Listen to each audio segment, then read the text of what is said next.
Good evening. Thanks for joining us. For Local 3 News, I'm Rebecca Bartlemy. The Marquette Area Public Schools Board of Education held a meeting last night that brought the community together to get opinions on a controversial issue. Local 3's John Truitt has the story.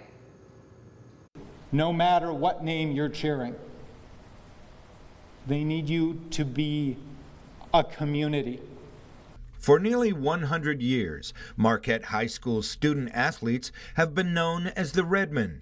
Later, the diminutive term Redettes was added to refer to female student athletes.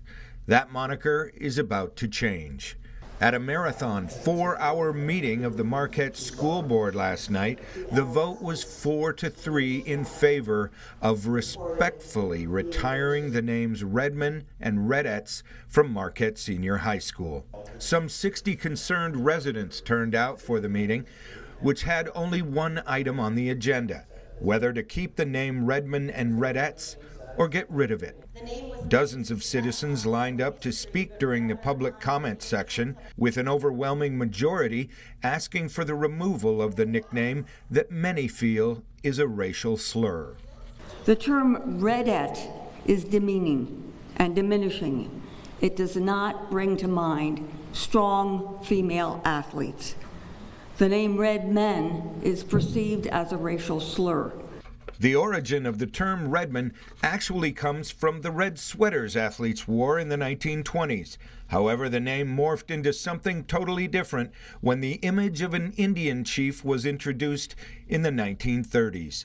Gianna, a 14-year-old Marquette student and a member of the Sault Ste. Marie tribe, describes her experiences at Marquette Senior High School. As a Native person, I don't like going to a school where we're called Redettes. I feel like I'm being called a racial slur. I feel like I'm being degraded, and nobody cares because they're too focused on keeping a name that, for some reason, they think honors us. They think that name doesn't affect me. It affects me. It affects my tribe. It affects other Native Americans. That is why I'll never feel comfortable attending a school that calls natives Redmen. A man who identified as a representative of the Keweenaw Bay Indian community produced documents from the tribe that conveyed their opposition to Marquette's nickname. The Keweenaw Bay Indian Community Tribal Council formally does hereby reaffirm and stand in opposition to use of all race-based Indian logos, mascots, names, and images as being derogatory, divisive, and harmful to Native Americans, tribes, and tribal governments. This is on behalf of the Keweenaw Bay Indian community.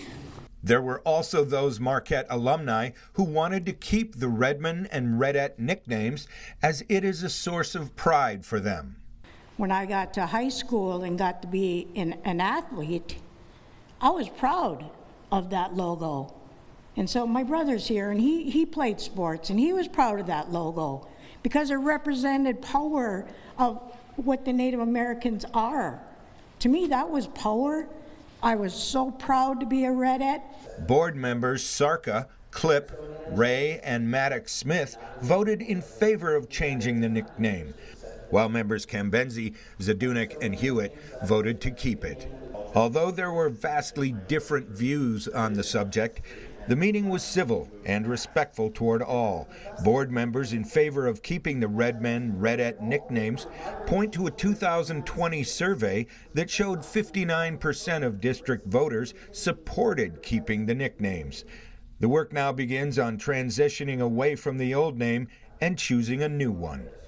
The board is expected to impanel a transition committee with representatives from the student body. More will be known when the board meets again on August 21st. In Marquette, John Truitt, Local 3 News.